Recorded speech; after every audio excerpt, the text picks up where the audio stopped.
Good morning students. आज के हम अपने इस वीडियो लेक्चर में एमिनो एसिड्स एंड पेप्टाइड्स के मल्टीपल चॉइस क्वेश्चंस करेंगे आपके एग्जामिनेशन पॉइंट ऑफ व्यू से। तो फर्स्ट आपका क्वेश्चन है,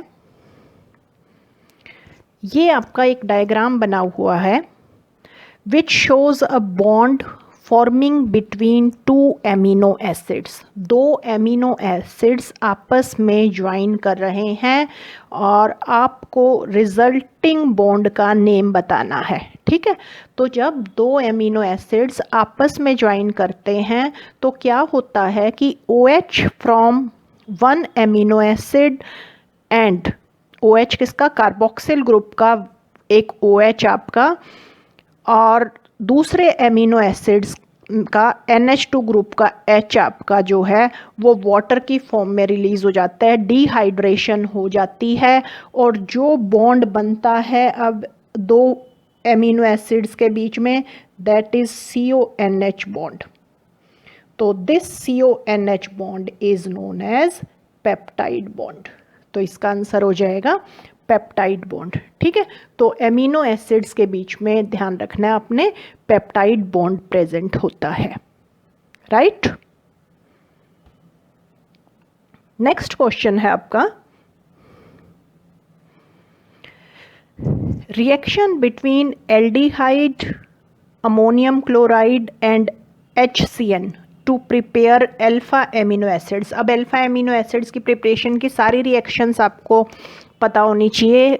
जनरली सारी नेम रिएक्शंस हैं तो आपको ये सारी याद होनी चाहिए। तो सब तो मैं इस मल्टीपल चॉइस क्वेश्चंस में आपको नहीं बता सकती, लेकिन मैंने एल्डिहाइड, अमोनियम क्लोराइड और HCN की जैसे रिएक्शन है तो this reaction is known as Strecker synthesis. इसको हम स्ट्रैकर सिंथेसिस बोलते हैं। क्या होता है इस स्ट्रैकर सिंथेसिस में, सबसे पहले आपका जो एल्डिहाइड है वो अमोनिया के साथ रिएक्ट करता है, डिहाइड्रेशन हो जाती है, एल्डिमीन बन जाता है। उस एल्डिमीन का फिर आपका साइनाइड के साथ रिएक्शन होती है फॉलोड बाय हाइड्रोलिसिस, तो एमिनो नाइट्राइल बन जाता है और उस एमिनो नाइट्राइल से फाइनली आपका अल्फा एमिनो एसिड बनता है। तो दिस इज स्ट्रैकर सिंथेसिस। ठीक है, तो अगर मैं अब आपको इसका बताऊं कर्टियस मेथड, तो कर्टियस मेथड में आपका क्या होता है, मेलोनिक एस्टर जो है, मेलोनिक एस्टर की आपकी रिएक्शन होती है सोडियम इथोक्साइड के प्रेजेंस में, देन हाइड्रोलिसिस होती है, उसके बाद आपका अल्फा एमिनो एसिड बनता है। अगर डेरेप्स की सिंथेसिस की बात करूं तो इसमें एल्डिहाइड की रिएक्शन होती है इथाइल साइनो एसीटेट के साथ। ठीक है, उसके बाद हाइड्रोजिनेशन होगी, एजाइड बन जाएगा और उसमें फिर फर्दर कर्टियस रीअरेंजमेंट होती है और आपका अल्फा एमिनो एसिड बन जाता है। ठीक है, और थैलेमिडो जो मेलोनिक एस्टर सिंथेसिस है, इसके अंदर आपका पोटाशियम थैलिमाइड होता है, उसको आपने ब्रोमो मेलोनिक एस्टर के साथ आपकी रिएक्शन करनी होती है और उसके बाद आपका एक कार्बन आयन बन जाता है। उसके कार्बन आयन को आप एल्काइल या एराइल हैलाइड से ट्रीट करेंगे और एस्टर बन जाएगा, उसकी हाइड्रोलिसिस करेंगे तो अल्फा एमिनो एसिड बन जाएगा। तो ये सारी रिएक्शंस आपको पता होनी चाहिए। यहाँ मैंने बात की है एल्डिहाइड, अमोनियम क्लोराइड और HCN की, तो this is a name reaction which is known as Strecker synthesis. Right, next आपका थर्ड क्वेश्चन है, the number of amino acids, ये एक एमिनो एसिड ड्रॉ किया हुआ है मैंने, यूज्ड टू प्रोड्यूस प्रोटीन्स। जो प्रोटीन्स आपकी बॉडी में प्रेजेंट होते हैं वो प्रोटीन्स बनाने के लिए आपके कितने एमिनो एसिड्स हमारे लिविंग थिंग्स में प्रेजेंट होते हैं, तो that are 20 amino acids. Total सिर्फ हमारी बॉडी में 20 एमिनो एसिड्स होते हैं। ये 20 एमिनो एसिड्स ही डिफरेंट आपके जो है वेज में एक दूसरे के साथ अटैच कर सकते हैं to form your millions of proteins. ठीक है, तो there are 20 amino acids in our body. Next fourth question है, select all the components of an amino acid. Amino acid के कंपोनेंट्स आपको बताने हैं यहाँ पर। तो एमिनो एसिड आपका कोई भी अगर है तो एमिनो एसिड में क्या क्या कंपोनेंट्स हैं, तो ये आपका डायग्राम बना हुआ है। तो एमिनो एसिड में एक ये कंपोनेंट है COOH ग्रुप मस्ट है, होना जरूरी है। देन NH2 ग्रुप एक मस्ट है, एक हाइड्रोजन मस्ट है। तो ये 3 चीज़ें मस्ट है। तो देखिए कार्बोक्सिल ग्रुप भी आपका मस्ट है, एमीन ग्रुप भी मस्ट है, और आपका जो है H आपका सिर्फ है प्रेजेंट होना जरूरी है। देन आपका R ग्रुप को हम टिक करेंगे। R ग्रुप अब आपका मिथाइल नहीं है इसका आंसर, क्योंकि ये जो R ग्रुप है ये आपका डिफरेंट हो सकता है। जैसे ये R ग्रुप आपका H हो सकता है, ये R ग्रुप आपका CH3 भी हो सकता है, ये R ग्रुप आपका आइसोप्रोपाइल भी हो सकता है। Many different groups can be there, जिसकी बेसिस पर ये अमीनो एसिड्स आपके डिफरेंट टाइप के हो जाएंगे। जैसे H है तो हम इसको ग्लाइसिन कह देते हैं, CH3 है तो हम इसको एलेनिन कह देते हैं। अगर ये हमारा है आइसोप्रोपाइल ग्रुप है तो हम इसको वेलिन कह देते हैं। तो इन जनरल हर जो आपका एमिनो एसिड है उसके अंदर आपके एक एमिनो ग्रुप होना जरूरी है आपका, और एक आपका कार्बोक्सिल ग्रुप होना जरूरी है, और एक आपका एल्काइल ग्रुप होना जरूरी है। वो एल्काइल ग्रुप डिफरेंट होता है डिफरेंट एमिनो एसिड्स में, राइट।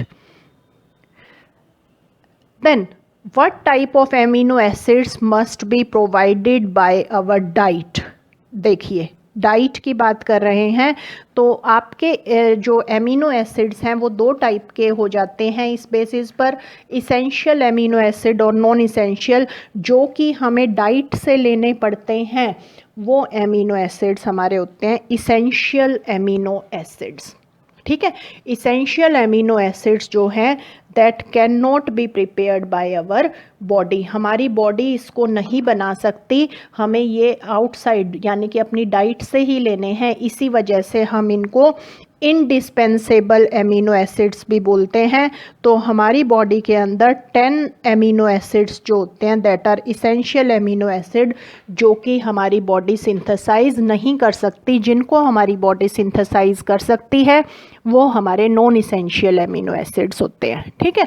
तो इसेंशियल एमिनो एसिड्स हमें डाइट के साथ लेने पड़ेंगे, हमारी बॉडी के लिए बहुत ही, हमारी ग्रोथ के लिए बहुत ही इम्पॉर्टेंट हैं ये, ठीक है। तो कुछ एग्जाम्पल्स आप इसके लर्न कर लेना। जैसे मैं आपको मेन एग्जाम्पल बताऊँ, आपका ल्यूसीन है, आइसोल्यूसीन है, आपका वेलिन है, ठीक है। ये आपके फिनाइल एलेनिन है। ये आपके कुछ एग्जाम्पल हैं जो कि आपके इसेंशियल एमिनो एसिड्स के हैं, right. Then 6th leucine is an example of. अब ये ल्यूसिन हमारा एमिनो एसिड मैंने ड्रॉ किया हुआ है। ल्यूसिन के अंदर ये ग्रुप आपका ये होता है CH2, CH, CH3 और CH3। अगर इस CH2 के साथ मैं CH3 ग्रुप लगा देती हूँ तो वो हमारा आइसोल्यूसिन हो जाता है, ठीक है। अभी ल्यूसिन की बात कर रहे हैं तो leucine is an example of, अभी मैंने ऊपर ही बताया ल्यूसिन हमारा क्या है, एक इसेंशियल एमिनो एसिड है। तो इस तरह से आपको कोई भी एग्जाम्पल दे सकते हैं। तो आपको 10 के 10 एमिनो एसिड्स जो आपके इसेंशियल है उनके नेम आपको लर्न होने चाहिए। Then next 7th lysine is an example of what type of amino acid. अब एक एमिनो एसिड्स का क्लासिफिकेशन आपका ये भी होता है कि they can be classified as neutral. Neutral जो एमिनो एसिड्स होते हैं इसके अंदर एक ही NH2 ग्रुप होता है और एक ही आपका COOH ग्रुप होता है। देन आपका एक होता है बेसिक एमिनो एसिड, नेम से ही पता चल रहा है बेसिक के अंदर आपका एक्स्ट्रा NH2 ग्रुप प्रेजेंट होगा, बेसिक ग्रुप प्रेजेंट होगा। और एक होता है आपका acidic amino acid. Acidic amino acid में आपका एक एक्स्ट्रा COOH ग्रुप प्रेजेंट होता है, ठीक है। तो ये लाइसिन हमने अभी ऊपर अभी किया था, लाइसिन नहीं ल्यूसीन किया था हमने, ठीक है। लाइसिन अगर मैं आपको बताऊं तो लाइसिन क्या होता है, lysine is your NH2 CH2 CH2 CH2 and CH NH3 plus, मैं पूरा ज्विटर आयन की फॉर्म में दिखा रही हूँ, ये ज्विटर आयन की फॉर्म में, दिस इज लाइसिन। तो लाइसिन के अंदर आप देख रहे हैं एक एक्स्ट्रा NH2 ग्रुप प्रेजेंट है, ठीक है। तो ये क्या हो गया आपका, this is a basic amino acid, ठीक है। तो ये एग्जाम्पल आपको बेसिक एमिनो एसिड्स के लर्न करने हैं। एक लाइसिन होता है, एक आपका हिस्टिडीन होता है, ये आपका बेसिक एमिनो एसिड है। यहाँ मैं आपको एसिडिक का भी एग्जाम्पल बता देती हूँ। एसिडिक एमिनो एसिड में आप एस्पार्टिक एसिड है, ग्लूटामिक एसिड है, ये आपके एसिडिक एमिनो एसिड है। देन ये कॉमन जो आपके हैं ग्लाइसिन, एलेनिन, वेलिन, ये आपके न्यूट्रल एमिनो एसिड्स हैं। तो ये भी आपने एग्जाम्पल्स लर्न करने हैं, कोई भी आपसे MCQs में एग्जाम्पल पूछा जा सकता है। देन नेक्स्ट क्वेश्चन है, which amino acid in the structure below is only achiral. अब अकायरल क्या होता है, जिसके साथ आपके सेम ग्रुप अटैच हो सकते हैं कार्बन के साथ। मैं कायरल की बात करती हूँ। कायरल क्या होता है, जब आपके चारों जो ग्रुप्स प्रेजेंट हैं वो डिफरेंट हो। तो हर एमिनो एसिड सिर्फ ग्लाइसिन को छोड़कर सारे के सारे एमिनो एसिड्स कायरल होते हैं। सिर्फ ग्लाइसिन ही आपका एकायरल होता है। क्यों? क्योंकि ग्लाइसिन के अंदर आपके 2 हाइड्रोजन प्रेजेंट हो गए। बाकी कोई भी एमिनो एसिड देख लेना, हर एमिनो एसिड के अंदर 4 डिफरेंट ग्रुप प्रेजेंट होंगे। जैसे इसका मैं एग्जांपल लूँ, ये देखो चारों ग्रुप आपके डिफरेंट है। ऐसे ही हर एमिनो एसिड में, जैसे इसमें आपका ये चारों ग्रुप आपके डिफरेंट होंगे, तो वो सारे के सारे एमिनो एसिड्स आपके क्या होते हैं, कायरल होते हैं। सिर्फ एक ही एमिनो एसिड 20 में से सिर्फ एक ग्लाइसिन ही ऐसा है जो कि आपका अकायरल होता है, राइट। देन 9th आपका क्वेश्चन है, which of these structure is a zwitterion. अब ज्विटर आयन स्ट्रक्चर क्या होता है? अब जो एमिनो एसिड्स होते हैं they exist in form of zwitterion. इसमें क्या होता है, क्योंकि there is presence of NH2 group and COOH group in amino acid. तो एक्चुअल में क्या होता है, जो NH2 ग्रुप है वो एग्जिस्ट करता है इन फॉर्म ऑफ NH3+, क्योंकि एसिड है COOH ग्रुप, जो कार्बोक्सिल ग्रुप है वो अपना हाइड्रोजन जो है एमिनो ग्रुप को दे देता है, और जिससे क्या होगा, आपका एमिनो जो ग्रुप प्रेजेंट है, एमिनो आपका रहेगा NH3+ की फॉर्म में, और कार्बोक्सिलिक एसिड आपका रहेगा COO नेगेटिव की फॉर्म में। तो this type of structures are called zwitterion structures और इंटरनल आयन। तो अब आप देखिए किस स्ट्रक्चर के अंदर आपके ज्विटर आयन प्रेजेंट है। तो पहले की बात करें तो फर्स्ट के अंदर ही आपको मिल गया, this is COO negative ion and this is NH3+ ion, ठीक है। इसके अंदर सिर्फ NH3+ है, इसके अंदर सिर्फ COO नेगेटिव है, तो आपका आंसर हो जाएगा A, ठीक है। तो ज्विटर आयन आपको पता होना चाहिए। इंटरनल साल्ट भी बोलते हैं हम, डाइपोलर आयन भी बोल देते हैं। देन नेक्स्ट है, इलेक्ट्रोफोरेसिस इज डिफाइंड एज। अब इलेक्ट्रोफोरेसिस की डेफिनेशन आपने अच्छी तरह से की होगी इस चैप्टर में। इलेक्ट्रोफोरेसिस क्या होता है, जब भी आप इलेक्ट्रिक करंट पास करते हैं किसी भी एमिनो एसिड के थ्रू, तो आपका क्या होता है, आपकी नेट माइग्रेशन हो जाती है under the influence of electric field, ठीक है। तो क्या होता है, electrophoresis is defined as, first है इसका the movement of electrons through pores, तो ये नहीं है इसका आंसर।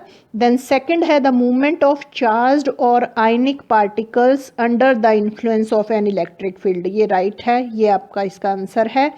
देन आपका और पढ़ लीजिए, movement of proteins under influence, ये भी रॉन्ग है। And movement of amino acid through an agarose, ये जेल, आप ये भी आपका गलत है। तो इलेक्ट्रोफोरेसिस क्या होता है, the movement of charged particle or you can say any ionic species under the influence of an electric field. तो आपको पता ही है अब एमिनो एसिड्स जो आपके ज्विटर आयन फॉर्म में एग्जिस्ट करते हैं तो वो चार्ज्ड स्पीशीज़ हैं। जब आप इलेक्ट्रिक फील्ड अप्लाई करते हो तो either they will move towards cathode और they will move towards anode. ठीक है, तो ये आपका होता है इलेक्ट्रोफोरेसिस। नेक्स्ट क्वेश्चन है, the amino group in amino acids found in proteins is always covalently bonded to। अब आपको पता होगा that is covalently bonded to alpha carbon of carboxylic acid।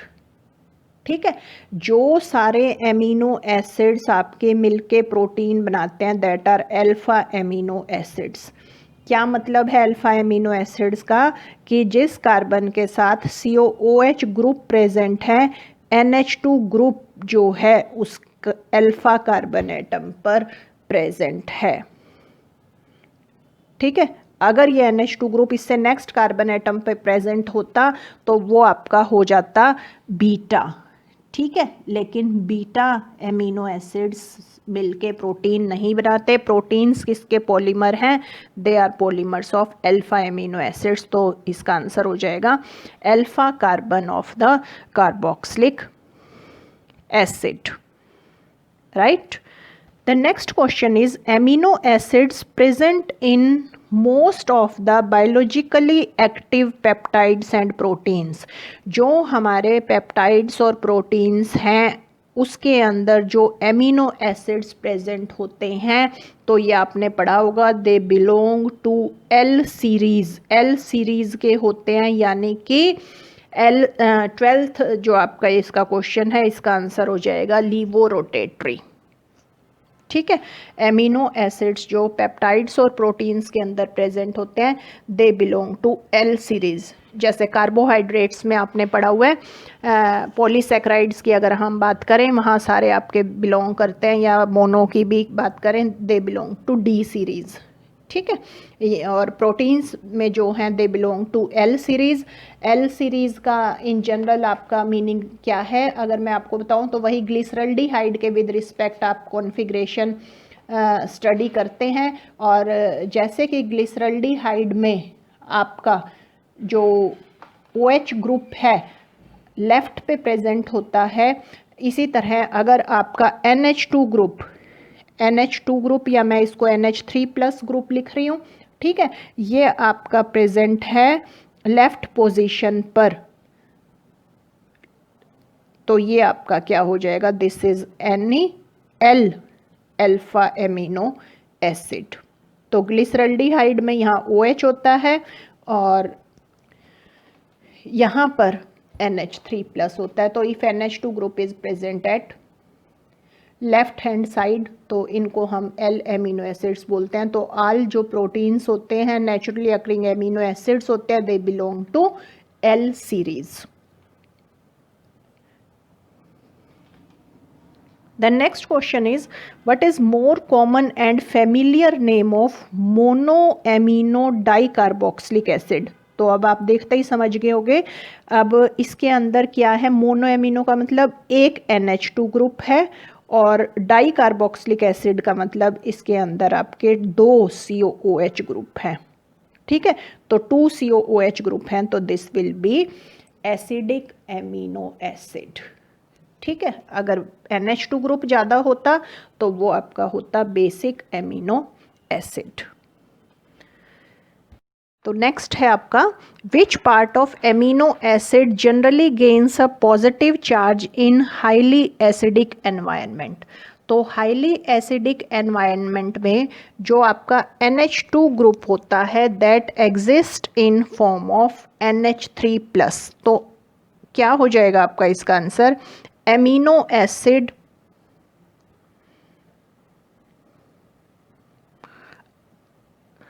Amino group attach to alpha carbon atom. जो alpha carbon atom पर आपका present होता है amino acid वो आपका स्ट्रोंगली एसिडिक मीडियम में NH3+ की फॉर्म में एग्जिस्ट करता है। तो हाईली एसिडिक मीडियम की ही बात कर रहे हैं। तो हाईली एसिडिक मीडियम में आपका NH3 प्लस प्रेजेंट होगा, ये आपका कैटायनिक फॉर्म में प्रेजेंट होगा।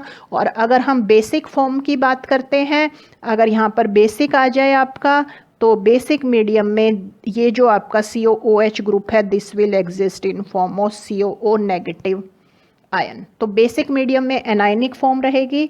और हमसे कैटायनिक पूछिए, पॉजिटिव चार्ज का मतलब कैटायनिक फॉर्म, कैटायनिक फॉर्म आपकी रहेगी हाईली एसिडिक मीडियम में। The next, if pH is lower than PI, PI आपका क्या होता है? PI आपका होता है आइसो इलेक्ट्रिक पॉइंट, बहुत इंपॉर्टेंट है ये आपका, आपने पढ़ा होगा। Isoelectric point PI, isoelectric point क्या होता है? The pH at which there is no net migration of amino acids under the influence of electric field. जब आप इलेक्ट्रिक फील्ड अप्लाई कर रहे हैं तो कोई अगर नेट माइग्रेशन नहीं हो रही है आपकी, तो ऐसी pH को हम PI बोलते हैं, जिसको आइसो इलेक्ट्रिक पॉइंट बोलते हैं। तो अगर आपकी pH कम होती है PI से, तो then amino acid will migrate towards cathode. ठीक है, ये आपने ध्यान रखना है। अगर pH कम है तो कैथोड की तरफ माइग्रेट करेगा, अगर आपकी pH ज़्यादा होती है PI से तो that will migrate towards anode. और अगर आपकी pH और PI इक्वल हो जाती हैं तो there is no net migration, कोई माइग्रेशन नहीं होगा, चाहे आप कितना ही इलेक्ट्रिक फील्ड अप्लाई क्यों ना कर दें। ठीक है, तो ये आपके 3 क्वेश्चन यहाँ से बन जाते हैं। अगर pH कम है PI से तो that will migrate towards cathode, अगर pH आपकी ज़्यादा है PI से तो एनोड की तरफ, और अगर दोनों सेम है तो there is no net migration. Then next question is basicity of alpha amino acids is due to. अब आपको देखने से एकदम से जब आप लुक देखते हैं तो आपको ये लगता है कि NH2 ग्रुप इसमें प्रेजेंट है, तो इस NH2 ग्रुप की वजह से आपकी बेसिसिटी होगी और COOH ग्रुप की वजह से आपकी एसिडिटी होगी। लेकिन एमिनो एसिड्स में ऐसा नहीं होता। एमिनो एसिड्स में क्या होता है, जो आपका ये जो कार्बोक्सिलेट आयन आप बात कर रहे हैं, this carboxylate ion is proton acceptor and this NH ammonium ion NH4 plus, that is proton donor। ठीक है, तो यानी कि आपकी यू कैन से जो बेसिसिटी है एमिनो एसिड की वो किस वजह से होगी, that is due to carboxylate ion, COO negative ion की वजह से बेसिसिटी होगी। और यहीं पे आपका नेक्स्ट क्वेश्चन हो गया, अगर आपसे एसिडिटी पूछें अल्फा एमिनो एसिड की क्यों होती है, तो acidity is due to ammonium ion. The next, pyruvic acid on reductive amination gives you. तो पायरुविक एसिड आपको पता हो तो पायरुविक एसिड सबसे सिंपलेस्ट ये आपका है, ये आपका पायरुविक एसिड है। तो पायरुविक एसिड की रिडक्टिव एमिनेशन करनी है, नेम से ही पता चल रहा है। तो आप अमोनिया के साथ ट्रीट करेंगे, अमोनिया के साथ ट्रीट करने के बाद आप उसकी रिडक्शन करेंगे। तो रिडक्शन करेंगे तो क्या होगा आपका, जस्ट यहाँ पर OH ग्रुप आपका आ जाएगा और यहाँ आपका NH2 ग्रुप लग जाएगा, तो that amino acid is known as alanine. तो एलेनिन आपका बन जाएगा। ठीक है, द नेक्स्ट है, if NH2 group of glycine reacts with COOH group of alanine. अगर ग्लाइसिन का NH2 ग्रुप एलेनिन के COOH ग्रुप के साथ कंबाइन करता है तो आपका जो डाईपेप्टाइड बनता है उसका नेम क्या होगा। तो ये नेम पता लगाने के लिए आपको पहले जो हमारी IUPAC नेम की कन्वेंशन है वो कन्वेंशन आपको पता होनी चाहिए। क्या कन्वेंशन है आपकी, कि जो आपका N टर्मिनल है एमिनो एसिड, वो आपका N टर्मिनल कोई भी आपका पेप्टाइड है या प्रोटीन है तो एक एन टर्मिनल एंड होता है और एक आपका सी टर्मिनल एंड होता है। तो एन टर्मिनल एंड जो है that is on left side और सी टर्मिनल एंड जो होता है हम उसको रखते हैं राइट साइड पर। ठीक है, एन टर्मिनल एंड का मतलब उस जो एमिनो एसिड का है NH2 ग्रुप फ्री है और COOH ग्रुप रिएक्ट करेगा। ठीक है, यहाँ पर हमारा NH2 ग्रुप ग्लाइसिन का रिएक्ट कर रहा है और COOH ग्रुप एलेनिन का रिएक्ट कर रहा है। तो इसका मतलब एलेनिन हमारा लेफ्ट पोजीशन पर है, ठीक है, और ग्लाइसिन हमारा जो है वो राइट पोजीशन पर है, क्योंकि ग्लाइसिन का NH2 ग्रुप एक्ट कर रहा है और COOH ग्रुप फ्री है, तो ग्लाइसिन राइट पर है। तो एलेनिन और ग्लाइसिन के कॉम्बिनेशन से बना है। तो हमारा क्या होता है, जो पहला आपका एमिनो एसिड है उसके आगे आपने इन हटा के आइल लगा देना है, तो एलेनाइल हो गया, और नेक्स्ट वाला आपका एज सच लिखा जाएगा, तो इसका नाम हो जाएगा एलेनाइल ग्लाइसिन। ठीक है, तो दोबारा से रिपीट कर देती हूँ। कन्वेंशन ये है कि एन टर्मिनल जो आपका एमिनो एसिड है वो लेफ्ट पे होता है, सी टर्मिनल आपका राइट पे होता है। सी टर्मिनल वो होगा जिसका फ्री COOH ग्रुप होता है। तो फ्री COOH ग्रुप आप यहाँ पे देखिए किसका है, फ्री COOH ग्रुप ग्लाइसिन का है, क्योंकि ग्लाइसिन का NH2 ग्रुप पार्ट कर रहा है, तो ये राइट में हो गया ग्लाइसिन, और एलेनिन आपका लेफ्ट में हो गया। लेफ्ट में वो होता है जिसका फ्री NH2 ग्रुप होता है। तो इतना अगर आपको पता चल गया तो आप पेप्टाइड का नेम बहुत इजीली आप लिख सकते हैं। द नेक्स्ट है method, in which method of peptide synthesis yields are high. अब जो पेप्टाइड सिंथेसिस है आप दो मेथड से कर सकते हैं, क्लासिकल सिंथेसिस और सॉलिड फेज पेप्टाइड सिंथेसिस। अब जो सॉलिड फेज पेप्टाइड सिंथेसिस है उसके अंदर आपकी यील्ड्स बहुत ज़्यादा होती हैं, और ये इसी वजह से जो मैरीफील्ड साइंटिस्ट है इसको आपका नोबेल प्राइज़ मिला था अपने इस वर्क के लिए। क्लासिकल में क्या होता है, क्लासिकल में हर स्टेप पे यील्ड जो है वो डिक्रीज़ होती जाती है, और अल्टीमेटली जब आप प्रोटीन चेन बनाते हैं तो आपको बहुत ही कम यील्ड मिलती है। ये मेन ड्रॉबैक था क्लासिकल पेप्टाइड सिंथेसिस का, जिसको कि मैरीफील्ड ने आपका रिमूव किया bye solid phase peptide synthesis. तो सॉलिड फेज पेप्टाइड सिंथेसिस में आपकी यील्ड्स ज़्यादा होती हैं। देन नेक्स्ट है during peptide synthesis. Peptide synthesis जब आप कर रहे हो तो टर्शरी ब्यूटॉक्सी कार्बोनिल आप एक कंपाउंड यूज़ करते हैं।